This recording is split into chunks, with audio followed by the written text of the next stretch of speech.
শুরু করে আমি শেষ পর্যন্ত আমি নামাজে দাঁড়াইলে আমার আল্লাহর সঙ্গে দিদার হয়ে যায়।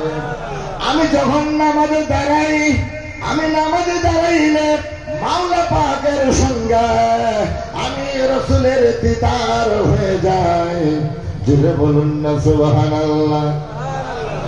এবার আমার আবু বকর বললেন, নবী গো, ইয়া রাসূলুল্লাহ, আমি আবু বকর আপনার কাছে চাইলাম আন্নাজুরু ওয়াজহি রাসূলিল্লাহ, আপনি নবীর চেহারা মোবারক দেখিতে।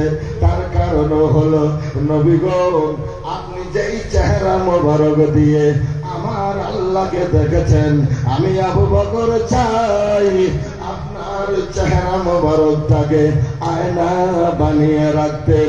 যেই আয়না দিয়ে আপনি আমার আল্লাহকে দেখেছেন, আমি আপনার চেহারা মোবারকটাকে আয়না বানায়ে আমি আবু বকর ওই আয়না দিয়ে আমি আমার আল্লাহকে দেখতে চাই। জোরে বলুন সুবহানাল্লাহ, আওয়াজ লাগিয়ে সুবহানাল্লাহ। রাসূল বললেন, মনসুর সারে তোমারে আমি রাসূল আমার চেহারা মোবারকটা দিয়ে দিলাম, তুমি কিয়ামত পর্যন্ত আমার চেহারা দেখতেই থাকবা। জোরে বলুন সুবহানাল্লাহ, আরো জোরে সুবহানাল্লাহ, আরো জোরে সুবহানাল্লাহ। কেমনে কিয়ামত পর্যন্ত?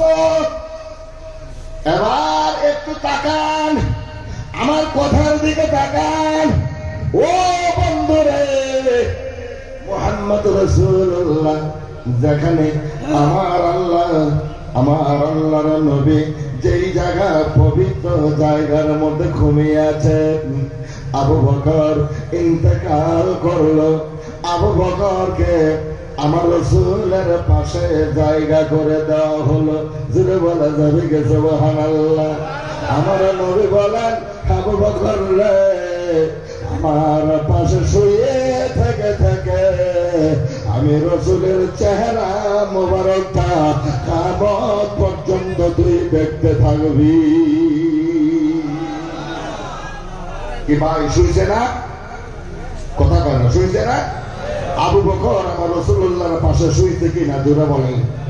তাহলে আবু বকর কে আমার রাসূল বললেন, যা দিয়ে দিলাম মানে এমনই দেওয়া দিছে কিয়ামত পর্যন্ত আবু বকর আমার রাসূলুল্লাহর সহবতে আমার রাসূলুল্লাহর পাশে ঘুমিয়ে আছেন।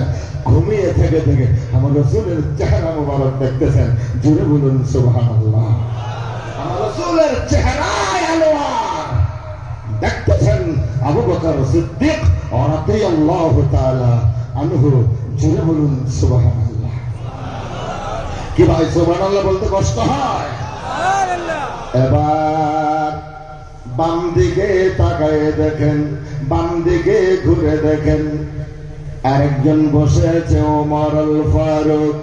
আমার রাসূল জিজ্ঞেস করলেন, কিরে তুমি কারা? ইয়া রাসূলুল্লাহ, আমি তো ওমর। তুমি কি চাও আমার কাছে? আপনার নবী বললেন, ওমর বললেন, ইয়া রাসূলুল্লাহ, আমার কিছু লাগবে না গো নবী, আমি কিচ্ছু চাই না। আপনার নবী বললেন, ওমর রে, না চাইলেও আমি আজকে জোর করে দিব। জোরে বলা যাবে কি সুবহানাল্লাহ? ওমর, না চাইলেও দিব। এবার আপনার নবী বললেন, ওমর রে, যাও, আমি রাসূল তোমারে দান করে দিলাম। তুমি দুনিয়ার জমিনের মধ্যে, তুমি এই জাজিরাতুল আরবের মধ্যে, ও বাজার এখন আর জাজিরাতুল আরব নাই, এখন হয়ে গেছে সৌদি আরব। আমার ভাইরা, আরবের প্রাক্তন নাম হলো জাজিরাতুল আরব।